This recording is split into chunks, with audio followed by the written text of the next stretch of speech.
The justices' ethics are to blame for the court's legitimacy problems. It wasn't a high-tech lynching 3 decades ago, when the Senate Judiciary Committee considered Anita Hill's allegations against Supreme Court nominee Clarence Thomas.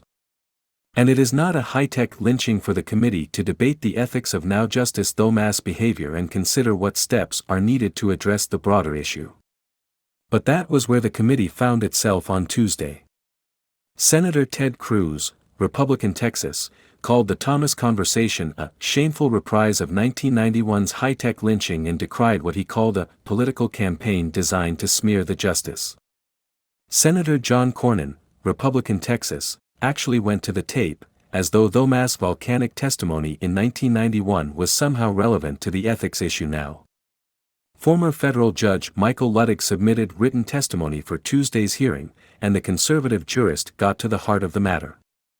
Justices, he wrote, must conduct themselves in their non-judicial conduct and activities in such a manner that they are individually deserving of respect, indeed, beyond reproach, not only in fact, but also in appearance.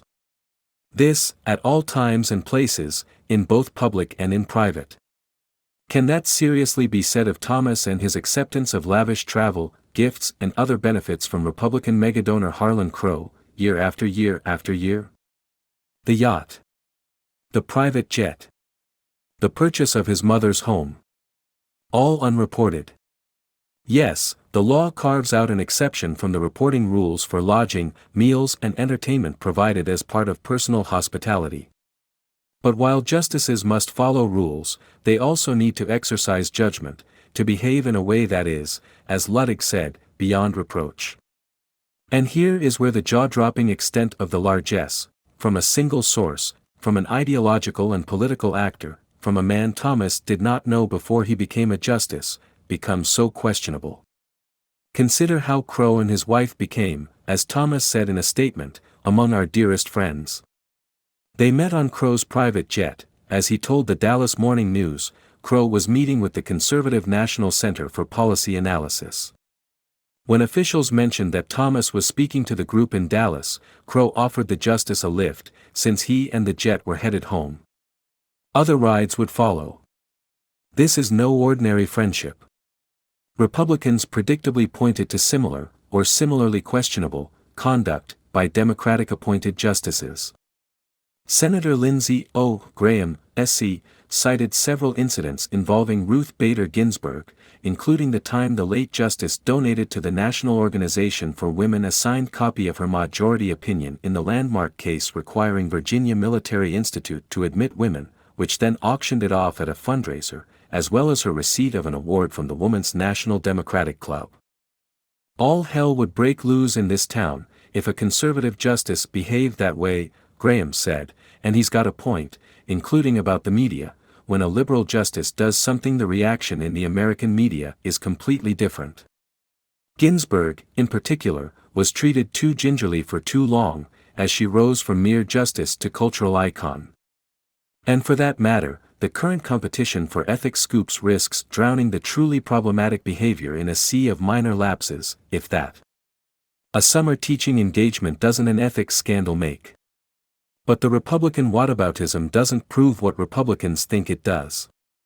They see the lack of attention to the ethical lapses of justices appointed by Democrats as evidence of an effort to delegitimize the Supreme Court now that it is firmly in conservative hands. I see it as proof that the problem is systemic, and that something needs to be done, especially because the justices seem incapable of acting on their own. Which is why it was such a shame that Tuesday's hearing was more theatrics than theory. There are important questions about whether current financial disclosure rules need to be tightened or better enforced. There are complicated questions of constitutional law and institutional logistics about how a code of conduct would be enforced if the court were to adopt one, either voluntarily or by congressional fiat. That is not the conversation this Senate is capable of having. Instead, Republicans insist on exhuming ancient grievances about nominations past, Robert H. Bork, Miguel Estrada, Janice Rogers Brown. They peddle false equivalencies. Other justices amended their disclosure forms, voluntarily, so it doesn't matter that Thomas keeps messing up his and, perhaps, fixing them once exposed. Other justices took many trips and disclosed them, so it doesn't matter that Thomas took many trips he chose not to report. Former George W. Bush Attorney General Michael Mukasey, testifying for Republicans, warned that the public is being asked to hallucinate misconduct so as to undermine the authority of justices who issue rulings with which these critics disagree, and thus to undermine the authority of the rulings themselves. No hallucinogens required. This court is doing a bang-up job of undermining its authority, all on its own.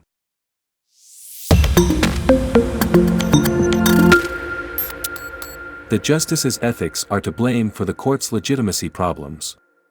It wasn't a high-tech lynching 3 decades ago, when the Senate Judiciary Committee considered Anita Hill's allegations against Supreme Court nominee Clarence Thomas. And it is not a high-tech lynching for the committee to debate the ethics of now Justice Thomas' behavior and consider what steps are needed to address the broader issue. But that was where the committee found itself on Tuesday.